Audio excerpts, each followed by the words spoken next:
علی رسولہ الکریم، اللہ رب العالمین نے سرور کونین، تاجدار مدینہ، سید الاولین والآخرین کو دنیاوی زندگی میں جو باقی تمام انبیاء علیہم الصلوۃ والسلام پر فوقیت، عظمت، رفعت، بلندی اور خصوصیت عطا فرمائی، ان میں سے چند خصوصیات وہ ایک حدیث کے اندر بیان ہوئی ہیں۔ وہ یہ ہیں کہ دشمن رسول اللہ صلی اللہ علیہ وسلم سے 1 مہینے کی مسافت پر دور بیٹھا ہو تو وہاں بھی اس پر اللہ رب العالمین نے محمد الرسول اللہ صلی اللہ علیہ وسلم کا رعب ڈال دیا تھا۔ دشمن 1 مہینے کی مسافت پر دور بیٹھا ڈرتا تھا اور جرت نہیں کرتا تھا کہ محمد الرسول اللہ صلی اللہ علیہ وسلم کی طرف وہ اقدام کرنے کے لیے بڑھے۔ یہ اللہ رب العالمین نے عظمت اپنے نبیوں میں سے کسی کو بھی عطا نہیں کی سوائے محمد الرسول اللہ صلی اللہ علیہ وسلم کے۔ اسی طرح غنیمتوں کو جو میدان جنگ میں الہ کلمت اللہ کے لیے اللہ کے دشمنوں سے لڑتے ہوئے اموال حاصل ہوتے ہیں، ان کو اموال غنیمت کہتے ہیں۔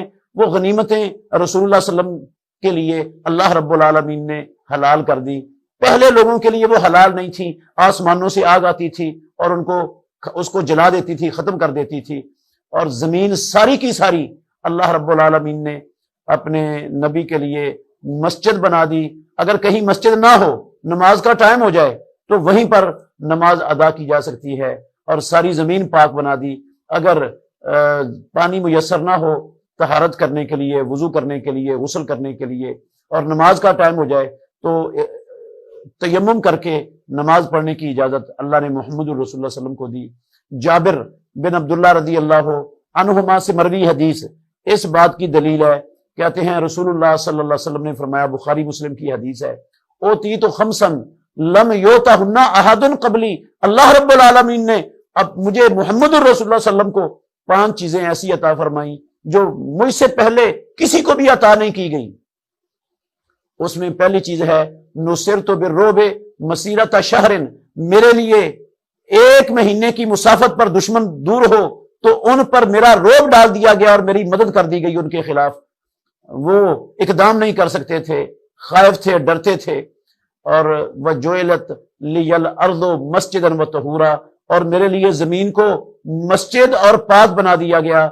فحیثما ادرکت امتی الصلاۃ فلیصلی، میری امت کو جہاں بھی نماز کا وقت ہو جائے وہ اس جگہ پر نماز پڑھ سکتا ہے۔ وَأُحِلَّتْ لِيَ الْغَنَائِمُ وَلَمْ تَحِلَّ لِأَحَدٍ قَبْلِي، اور امام الانبیاء نے کہا میرے لیے غنیمتوں کو حلال کر دیا گیا، مجھ سے پہلے کسی ایک کے لیے بھی اللہ رب العالمین نے حلال نہیں کیا تھا۔ وَكَانَ النَّبِيُّ يُبْعَثُ إِلَىٰ قَوْمِهِ خَاصَّةً وَبُعِثْتُ إِلَى النَّاسِ عَامَّةً وَأُوتِيتُ الشَّفَاعَةَ، یہ بھی ہے کہ رسول اللہ صلی اللہ علیہ وسلم کو اللہ رب العالمین نے شفاعت عظمیٰ کا شرف عطا فرمایا، جو انشاءاللہ